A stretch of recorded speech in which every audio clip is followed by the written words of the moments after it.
Swear.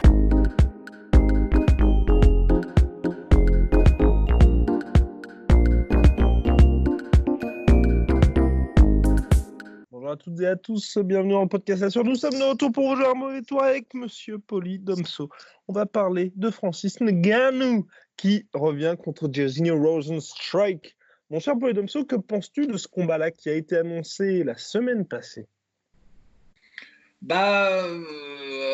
Franchement, est-ce que j'ai le droit d'être honnête? Est-ce que ça va pas? Est-ce que c'est dans la ligne éditoriale? Moi, je pense qu'en fait, C'est dans la ligne éditoriale, mon cher Polydomso. moi, je suis déçu parce que Ngannou, je veux le voir combattre pour le titre. En fait, je pense que c'est là ils le font patienter en gros parce que il y a la revanche avec Daniel Cormier. La trilogie. La trilogie.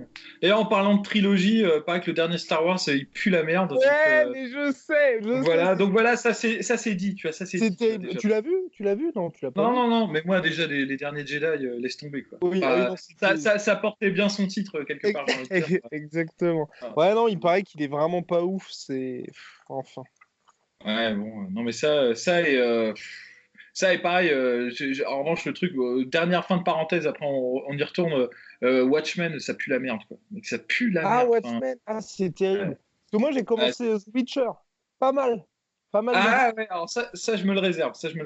Bon, fin de parenthèse, on ferme la parenthèse. Allez. Et d'autant que ce que je viens de dire ne tient, ça vaut que pour moi. Hein, c'est mes goûts, c'est tout à fait subjectif. Hein. Je voudrais pas blesser les gens. Hein, mais... Donc voilà. Donc oui, moi, je suis un peu dégoûté parce que bon, la trilogie Daniel Cormier. Alors c'est pas que ça m'intéresse pas. J'avais dit que ça m'intéressait pas, mais j'ai manqué de finesse. Le combat m'intéresse. De revoir Stipe Miocic contre Daniel Cormier parce que c'est un combat très intéressant, c'est des combattants qui sont formidables, mais je trouve que les enjeux derrière le combat sont un peu tempérés par le fait que si c'est Daniel Cormier qui gagne, il se barre. Ouais. Tu vois, enfin, genre, les enjeux sont moindres. J'ai un peu moins d'attente. Et si Stipe Miocic gagne, ça change rien à la situation telle qu'elle est actuellement. C'est-à-dire que c'est Stipe Miocic le champion. Il n'a pas énormément de momentum derrière lui, c'est injuste. C'est vrai, je le déplore, il mériterait plus d'attention. Mais c'est comme ça, c'est l'injustice qui est propre au sport spectacle. Donc du coup, la revanche, moi, Miocic, Francis Ngannou, me tente énormément. J'ai vraiment envie de voir. Tout le monde veut voir ce combat. Tout le monde. Et je pense en plus, Ngannou, il a fait ce qu'il avait à faire pour mériter le title shot. Et je trouve que c'est un peu de la gestion de boutiquier, tu vois, de le foot contre Rozenstruik. Tu vois. Après, c'est de la bonne gestion quand même, mon cher Polydome. Là où je suis d'accord avec toi, où je te rejoins, c'est que ça aurait pu être pire. Et au moins, ils ont la décence de mettre Ngannou contre un gars qui a un certain momentum derrière lui et qui a une certaine réputation derrière lui. Donc, c'est pas mal, tu vois. C'est vrai que là, ils font d'une pierre deux coups. Le combat va vendre parce que c'est deux gros cogneurs. Ce qui est pas mal aussi d'un point de vue stylistique, c'est que c'est pas deux gros contreurs. Parce que le problème avec Derrick Lewis, alors Derrick Lewis, c'est pas que c'est un contreur, mais c'est un mec, si tu fais rien, il va rien faire. Il va attendre et il va exploser une fois pendant le round. Et le problème, c'est que ça se marie super mal, en fait, le match Francis Ngannou, Derrick Lewis. Parce que Ngannou, il attend que tu fasses des erreurs pour les exploiter, et Derrick Lewis, c'est à peu près de la même chose. Donc en gros, ils ont attendu tous les deux en se regardant, quoi. Et ça, c'est horrible. Ce qu'il y a de bien avec Rozenstruik, c'est que c'est un mec qui est agressif dans son style. Donc ça va bien dans le style de Francis Ngannou. Et on va pouvoir avoir droit, je pense, à une belle opposition. Donc, l'un dans l'autre, en faisant abstraction du fait que j'aurais préféré voir le title shot, c'est pas mal. Non, et puis surtout, ce qui est intéressant, moi, ce que j'aime bien avec ce duel-là, c'est qu'avec Jairzinho, on va voir si Francis a vraiment mis de côté tous ces problèmes, on va dire, d'ordre mental qu'il y avait eu notamment contre Derrick Lewis, où pour la première fois, il se retrouvait face à une machine à KO comme lui.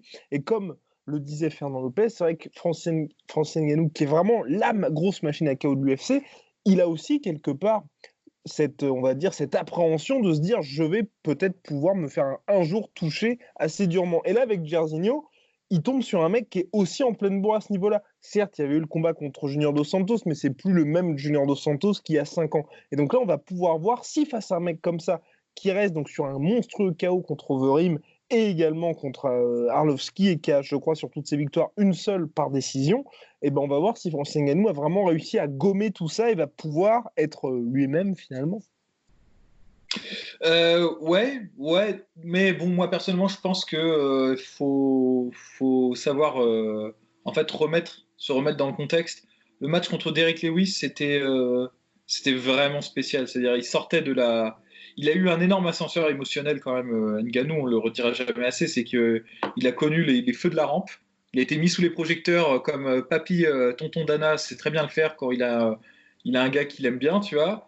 Et en Complètement. revanche, quand il a échoué contre Stipe Miocic, là, tout le monde a retourné sa veste contre lui. Donc, il s'est pris la dureté, le retour dur de la réalité du marketing et tout ça dans la gueule. Je pense qu'il ne l'a pas anticipé, lui.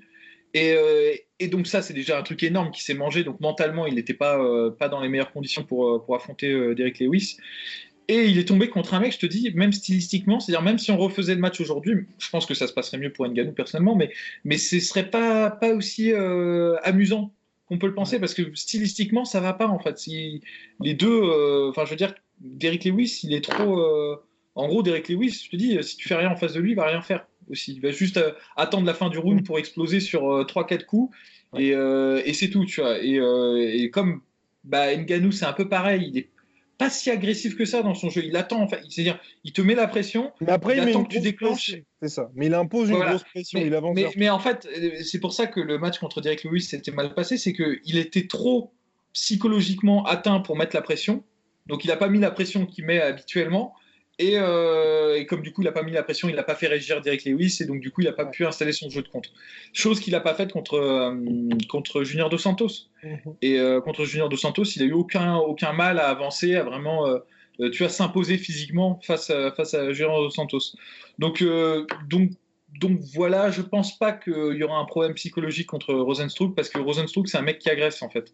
C'est un mec il va venir le chercher, il va venir chercher Ngannou. En plus Ouais. de ça, moi ce que j'aime bien, c'est que Rosenstruck, il lâche pas l'affaire. Mhm. On l'a vu Bah, contre, comme on l'a vu contre Overeem. Overeem. Overeem, honnêtement, il perdait le combat et il est revenu à la dernière seconde pour réclamer son dû. Donc c'était vraiment pas mal et j'aime bien, il a une bonne mentalité de montrer ça, genre au cinquième round explosé comme ça contre Overeem, c'était vraiment pas mal. Donc ça m'intrigue comme match. Et puis, ouais, je pense pas que ça va être chiant. Honnêtement, je pense pas que ça va être chiant. Ah Je non, pense pas.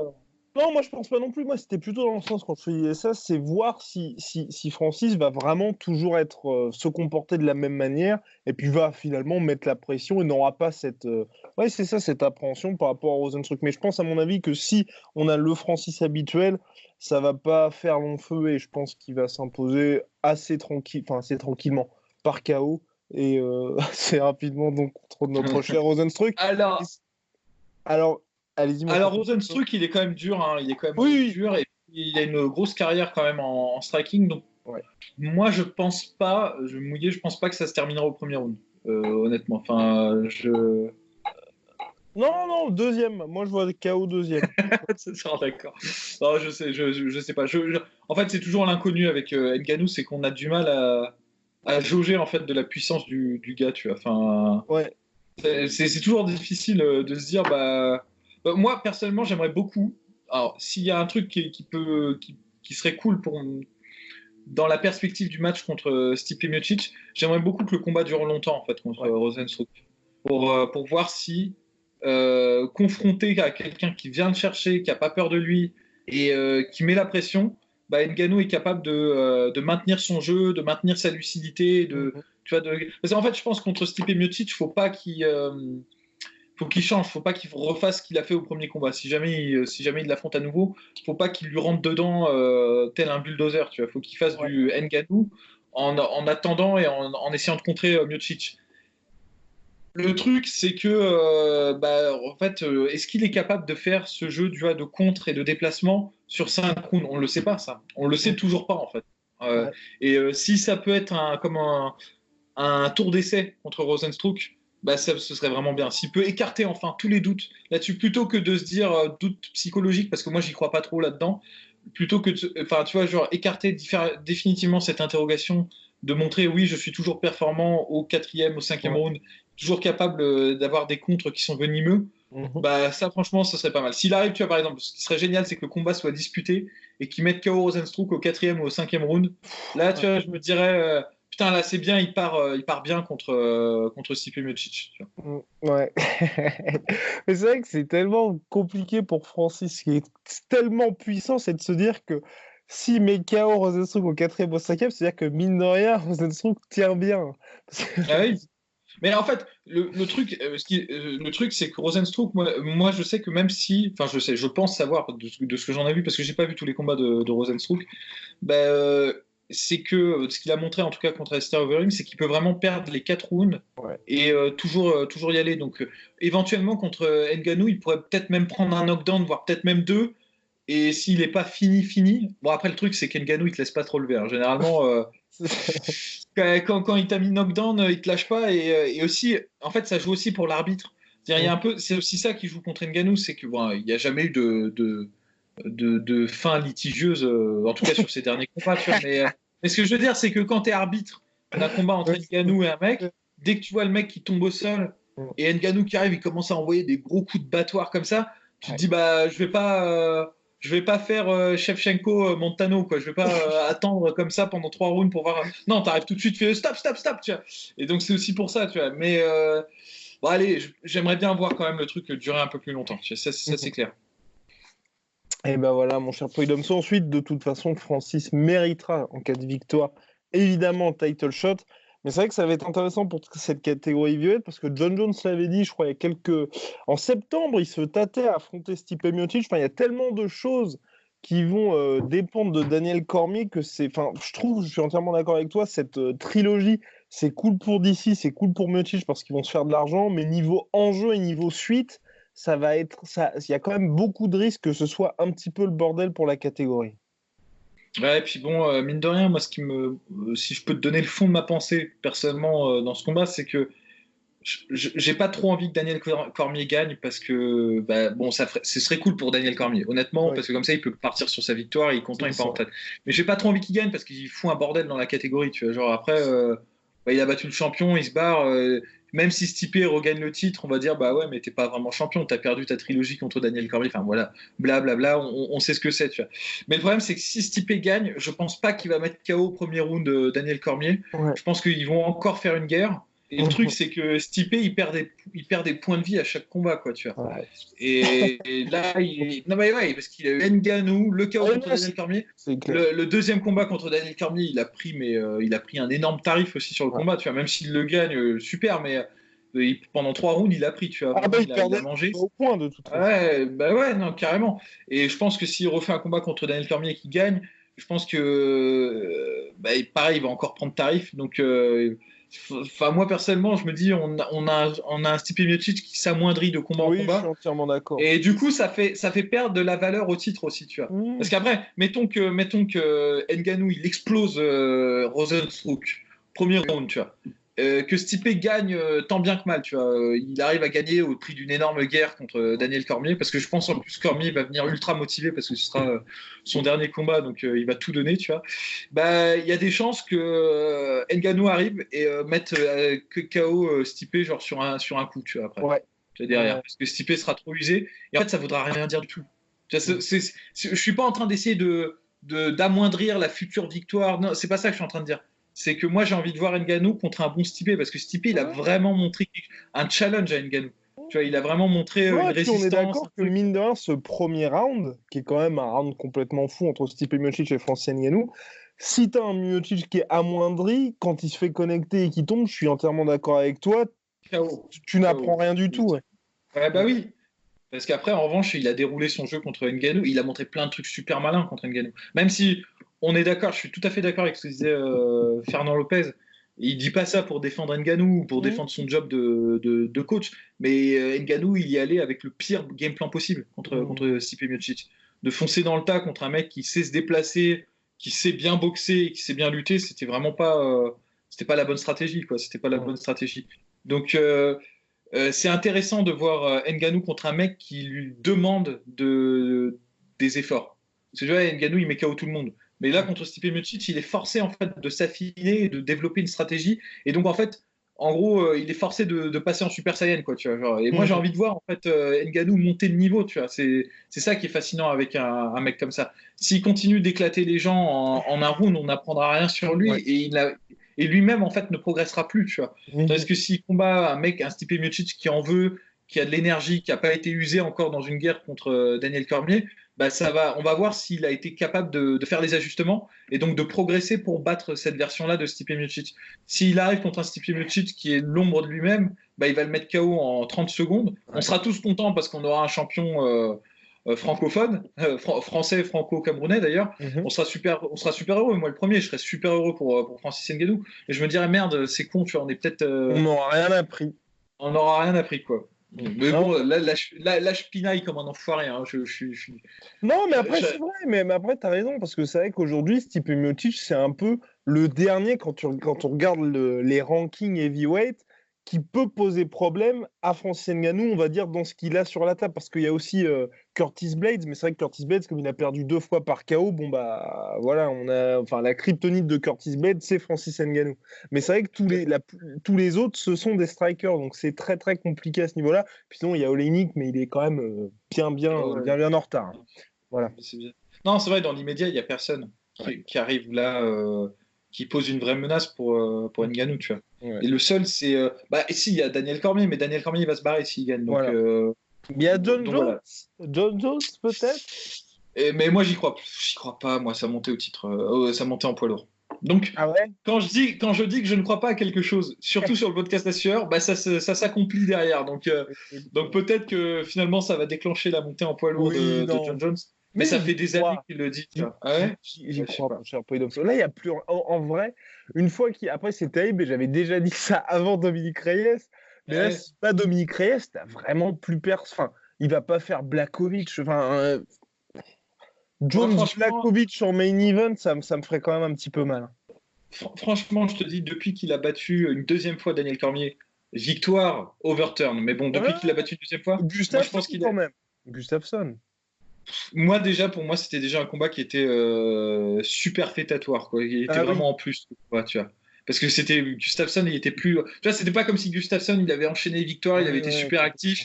Et là, on aurait pu se dire, ah putain, ouais, c'est vraiment la menace. Là, c'est Ouais. Gustafsson, ça faisait longtemps qu'il était plus vraiment dans le coup, tu vois. Mm. Et bah, le seul qui lui posait vraiment une vraie difficulté, c'était Daniel Cormier, tu vois. Ouais. Quand il a vraiment écarté ce truc-là avec le deuxième combat, bah, il n'avait plus rien à faire en fait dans la catégorie light heavyweight, très honnêtement. Et là, tu vois bien, il a gagné contre Anthony Smith, contre merde, Thiago ah, Santos. putain, Thiago Santos. Bah, bon, tu vois, le combat contre Thiago Santos c'était ultra serré, mais ce que je veux dire, c'est que c'était pas. Enfin, c'est des middleweight ces mecs-là, c'est pas Mm. vraiment des contenders en light heavyweight, donc il est obligé de racler les fonds de tiroir, tu vois, et ça, c'est regrettable. Moi, je pense que s'il avait voulu faire la transition, s'il avait vraiment voulu faire la transition heavyweight, il l'aurait fait depuis longtemps. Mhm. Non, on est d'accord, mon cher Polydomso. Mais là, ce qui est compliqué aussi pour ce Charles John Jones, mine de rien, c'est qu'aujourd'hui, il peut aussi se dire, j'attends 2021 parce que 2021, si Adesanya continue à gagner, il l'a dit, il montera forcément pour ce money fight. Et peut-être qu'aussi que John Jones se dit, si je fais ma transition maintenant en heavyweight, pas sûr que je pourrais redescendre ensuite ou au prix d'une énorme weight cut. Donc, j'ai pas envie de m'infliger ça. Bah, de toute façon, il faut qu'il fasse le choix. Il pourra pas, de Ouais. toute façon. Parce que si, mettons, les étoiles s'alignent, Ngannou devient champion, c'est un Mhm. super fight. Si tu fais John Jones Ouais, Ngannou champion, tout le monde va le regarder ce combat. c'est Ça va ça. être un truc de ouf, tu vois. Genre, et je pense que. Mais est-ce qu'il n'y a pas plus d'argent à faire s'il fait le combat contre. Est-ce que tu penses que pour John Jones, quel est le plus rémunérateur entre Bah, Francis Jones en heavyweight ou Jones contre Adesanya en light heavyweight? c'est la question que doit se poser John Jones. Ouais. Parce que mine de rien, il n'a pas beaucoup d'années devant lui pour faire ce genre de variation. Là, il faut qu'il prenne une décision. Moi, personnellement, je pense qu'il y a plus de blé à se faire. Si Ngannou éclate, éclate Miocic? Rozenstruik et Ah oui, ensuite ok. Miocic, Ouais. et ben, il y a plus de blé à se faire en montant en poids lourd pour faire le combat. Je pense, hein, parce que c'est un peu le. Tu vois, je veux dire, c'est Oui, c'est la Ngannou, enfin, tu catégorie vois, reine, le c'est monstre de la ça, c'est la catégorie. voilà, c'est ça, c'est que Ngannou il met KO tout le monde et Ouais. tout, donc il y aura il y aura une attente et il y a plein de gens qui veulent voir John Jones perdre Ouais. Mais aussi, d'un tu autre vois, côté, genre. avec Adesanya, mine de rien. Ouais, non, mais bien sûr, évidemment. Non, mais attends, Adesanya, John Jones, c'est un super combat s'il se fait aussi, tu vois. Mais là, je te parle. Après, tu vois, c'est au doigt mouillé, mais je pense qu'il y aura plus de gens qui vont regarder, qui regarderont John Jones Ngannou que John Jones Adesanya, tu vois. Ouais. Enfin, c'est mon interprétation, encore une Ouais. fois. Oui, oui. Après, il peut faire les deux. Moi, ce que je me dis, si ça se trouve, hein, il a combattu 2 fois l'année passée. L'année prochaine, il fait quoi? Il fait Reyes, Blakovic, les 2 combats pétés. Il débute 2021 par Adesanya et ensuite il monte et il affronte Francis ou le mec qui sera champion dans la catégorie heavyweight. Ouais, mais tu sais, déjà, faut qu'il batte Reyes. Hein. Moi, j'ai mon petit, ma petite pièce sur ce combat. Alors, il y a des gens qui vont dire, ouais, mais Reyes, il est flingué. C'est styles make Ouais, fight, tu vois. Genre, complètement. c'est juste ça. C'est qu'au niveau du style, moi, je trouve que Reyes, il apporte quelque chose de vraiment très intéressant contre John Jones. Et même si le combat est un peu trop, j'ai l'impression que je dis tout le temps ça, mais il est un peu trop tôt pour Reyes, parce que le problème, c'est que y a personne en fait dans cette catégorie. Et la dernière victoire de Reyes, elle apprend rien sur Reyes. C'est ça. Tu sais, contre Weidman, je veux dire, c'était pas très intéressant pour Reyes pour sa montée au titre. Mais n'empêche que stylistiquement, je pense que c'est très intéressant. Bon, on en reparlera plus quand on fera une preview Ouais. John Jones Reyes. Donc déjà, faut que c'est pas si facile parce que le dernier combat de John Jones contre Thiago Santos, c'était pas très encourageant, moi je trouve. Ouais. Ouais, non, complètement. Complètement. Après, je pense qu'il sera dans des dispositions différentes, hein. On attend de voir en tout cas. Mais bon. Bien, mon cher Damso. À la prochaine. Ah oui, le t-shirt, le fameux t-shirt, la sueur Oui, que bien sûr. Damso a en même temps. C'était quoi? J'étais là avant que ce soit légal. Dans la Tout à description, fait. collaboration avec Elian Paris. On en est très fiers. Et puis voilà, vous pouvez nous écouter sur iTunes, sur Spotify, toutes les plateformes habituelles. À la prochaine. Swear.